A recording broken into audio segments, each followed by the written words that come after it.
נמצאים בהר תעלה, אתיופיה, אגם הלבה היחיד בעולם. מגמה בזלטית בטמפרטורה של 80 מעלות רותחת. למעלה מ-90 שנה האגם הזה חי וקיים, פעיל. אנחנו נמצאים כאן לאחר טיפוס של כ-400 מטר, טיפוס שלקח 4 שעות. עכשיו השעה בערך חצות, התחלנו את הטיפוס אחר הצהריים. הטמפרטורה בתחילת העלייה הייתה כ-42 מעלות, אזור חם מאוד, אפר באתיופיה, ועכשיו אני מרגיש שהטמפרטורה אולי 35 מעלות.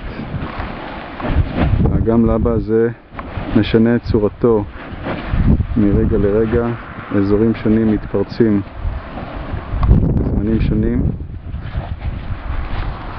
עכשיו יש התרחשות בקצה הרחוק.